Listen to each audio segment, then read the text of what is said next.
Hello दोस्तों, कैसे हो आप। उम्मीद करता हूँ आप सही होगे, सुरक्षित भी होगे।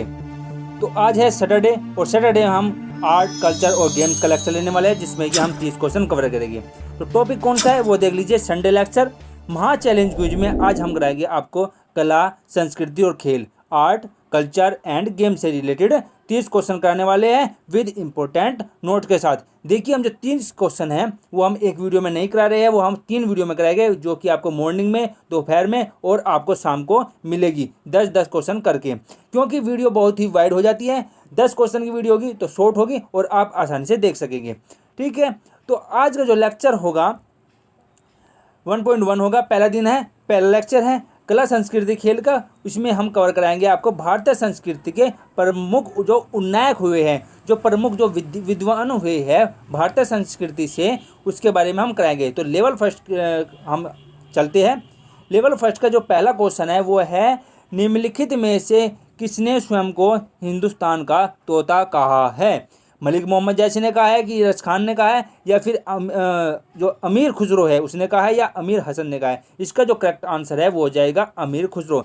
तीसरा ऑप्शन इसका करेक्ट हो जाएगा, अमीर खुसरो को हिंदुस्तान का तोता कहा जाता है। ठीक है। नई फारसी काव्य शैली सबक ए हिंदी या हिंदुस्तानी शैली के जन्मदाता अमीर खुसरो स्वयं को तूती ए हिंद, हिंदुस्तान का तोता कहता था। खुद को वो हिंदुस्तान का तोता कहता था, क्योंकि वो हिंदुस्तानी शैली के जन्मदाता थे, इसलिए वो हिंदुस्तान का तोता स्वयं को कहते थे।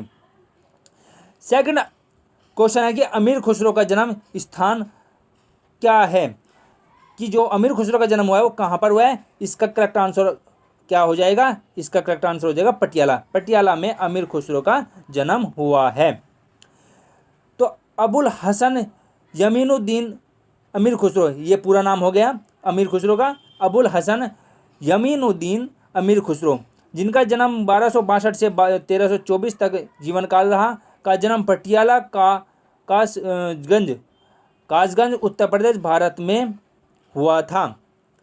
वे 14वीं सदी के लगभग दिल्ली के निकट रहने वाले एक प्रमुख कवि, शायरी, गायक और संगीतकार थे। उनका परिवार कई पीढ़ियों से राज दरबार से संबंधित था। स्वयं अमीर खुसरो ने 7 सुल्तानों का शासन देखा है। अमीर खुसरो प्रथम मुस्लिम कवि थे जिन्होंने हिंदू शब्दों का खुलकर प्रयोग किया। वह पहले व्यक्ति थे जिन्होंने हिंदवी और फारसी में एक साथ लिखा। ठीक है, ये बहुत बड़े विद्वान थे अमीर खुसरो के बारे में। तो आज हम बहुत से क्वेश्चन अमीर खुसरो के बारे में देखेंगे। नेक्स्ट क्वेश्चन देखें। नेक्स्ट क्वेश्चन भी अमीर खुसरो के बारे में है, कि अमीर खुसरो किसके शिष्य थे। मतलब कि पूछ रहे हैं कि अमीर खुसरो के गुरु कौन थे।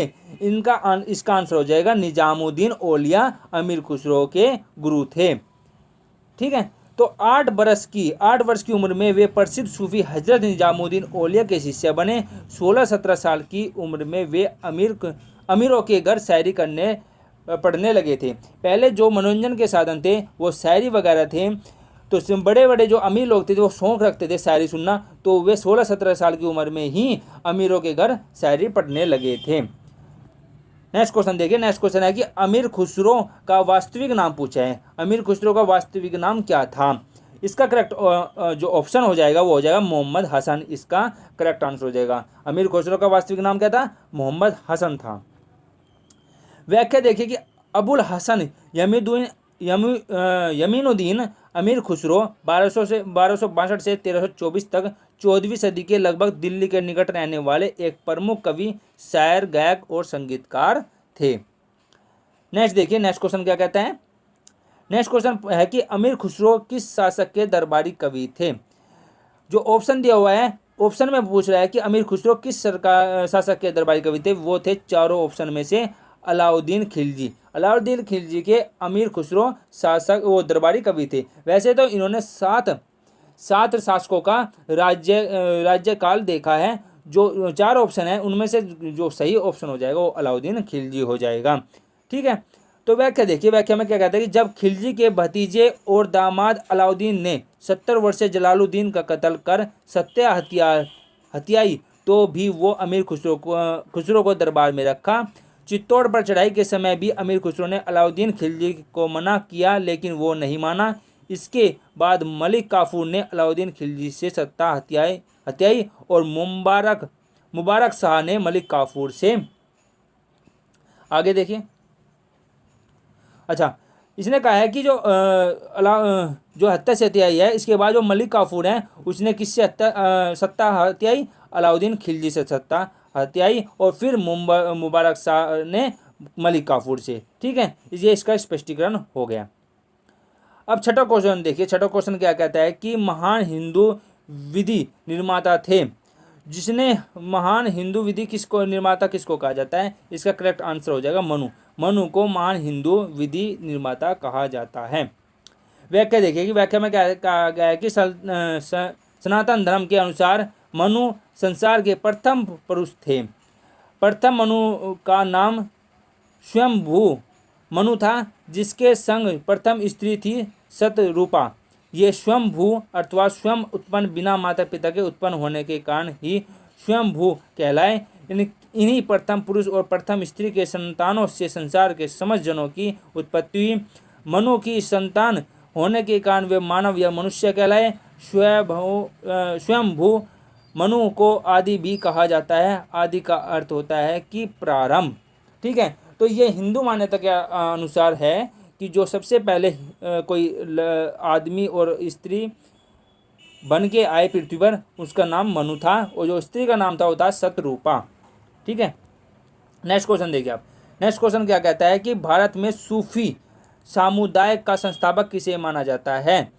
सूफी समुदाय का संस्थापक पूछ रहा है कि किसे माना जाता है। ये हो गए मोइनुद्दीन चिश्ती, जिसने कि सूफी समुदाय की स्थापना की। मोइनुद्दीन चिश्ती इसका करेक्ट आंसर हो गया।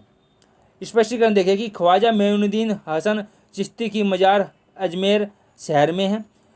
चिश्ती दरगाह भी पूछ लेता है कि जो मोइनुद्दीन चिश्ती हुए हैं उनकी दरगाह कहाँ है? वो अजमेर में है। यह माना जाता है कि मोइनुद्दीन चिश्ती का जन्म 536 ईस्वी हिजरी संवत अथवा 1141 ईस्वी पूर्व पर्सिया के सिस्तान क्षेत्र में हुआ। अन्य खाते के अनुसार उनका जन्म इराक के इस्फहान नगर में हुआ। ख्वाजा मोइनुद्दीन चिश्ती की दरगाह के खातिम बिल पूर्वजों के वंशज थे। ठीक है, ये इसकी व्याख्या हो गई। नेक्स्ट क्वेश्चन देखिए आप। नेक्स्ट क्वेश्चन क्या कहता है कि 8वां पैगंबर मोहम्मद का जन्म कब हुआ? जो किसके संस्थापक थे? मुस्लिम धर्म के संस्थापक थे पैगंबर मोहम्मद। इनका जन्म पूछ रहा है कब हुआ? उनका जन्म 570 ईस्वी में हुआ था। ठीक है, स्पष्टीकरण देखिए। व्याख्या क्या कहता है? व्याख्या में बोलता है कि मोहम्मद 570 ईस्वी से 8 जून 632 ईस्वी तक रहे। इस्लाम के संस्थापक थे।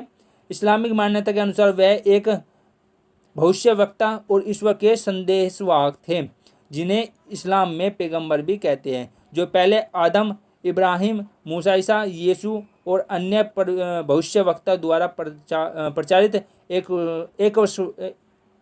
एकेश्वरवादी शिक्षाओं को प्रस्तुत करने और पुष्टि करने के लिए भेजे गए थे। ठीक है, तो जो पैगंबर मोहम्मद हुए हैं वो किसके संस्थापक थे? इस्लाम धर्म के थे। और आदि भी उदाहरण दिए गए हैं, आदम, इब्राहिम, मूसा, यीशु, ये अन्य उदाहरण हो गए। नेक्स्ट क्वेश्चन देखिए। नेक्स्ट क्वेश्चन क्या गया है 9वां कि गुरु नानक देव का जन्म कब हुआ? गुरु नानक देव का जन्म पूछ रहा है, इनका कब हुआ है? 1469 ईस्वी में इनका जन्म हुआ। ये तीसरा जो ऑप्शन है ये करेक्ट हो जाएगा। इनका जन्म 1469 ईस्वी में हुआ। नानक कार्तिका पूर्णिमा 1469 22 सितंबर 1539 तक रहे। सिखों के प्रथम आदि गुरु हैं।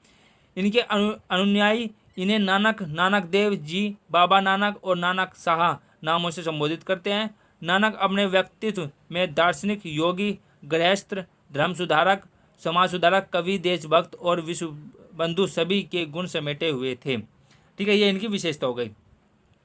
आगे नेक्स्ट क्वेश्चन देखिए। इस वीडियो का नेक्स्ट क्वेश्चन क्या कहता है कि चैतन्य ने शिक्षा दी। चैतन्य ने किसकी शिक्षा दी? भक्ति की शिक्षा दी, ज्ञान की शिक्षा दी, वैराग्य की, या सूफी मत की शिक्षा दी? तो जो चैतन्य थे वो भक्ति से रिलेटेड थे, भक्ति की उन्होंने शिक्षा दी। ठीक है, तो इसका करेक्ट ऑप्शन पहला हो जाएगा। व्याख्या देखिए। व्याख्या में क्या कि चैतन्य महाप्रभु 18 फरवरी 1486 से 1534 तक इनका जीवन काल रहा। वैष्णव धर्म के भक्ति योग के परम प्रचारक एवं भक्ति काल के प्रमुख कवियों में से एक है। इन्होंने वैष्णव के गोंडिया संप्रदाय की आधारशिला रखी, भजन गायकी की एक नई शैली को जन्म दिया तथा राजनीतिक स्थिरता के दिनों में हिंदू मुस्लिम एकता की सद्भावना को बल दिया। जाति प्रांत ऊंच नीच की भावना को दूर करने की शिक्षा दी तथा विलुप्त वृंदावन को फिर से बचाया और अपने जीवन का अंतिम भाग वहीं पर व्यतीत किया। ये थोड़ी इसकी जीवनी हो गई चैतन्य महाप्रभु जी की। ठीक है, तो आज की वीडियो हम इसी के साथ समाप्त करते हैं। 10 क्वेश्चन कंप्लीट हो गए। आगे के जो 20 क्वेश्चन है वो आपको 2 वीडियो और मिलेगी, दोपहर को और शाम को। तो आप अगर इस वीडियो को अच्छी लगी है तो इसको लाइक कीजिए, शेयर कीजिए, और अगर आप हमारे यूट्यूब चैनल पर नए हैं तो ITI नगर सफलता के द्वार को सब्सक्राइब कीजिए और घंटे के बटन को दबाइए, जिससे कि जो आने वाली नई वीडियो है वो आपको उसका नोटिफिकेशन समय पर मिल जाए। Thank you for watching this video. Press the bell icon on the YouTube app and never miss another update.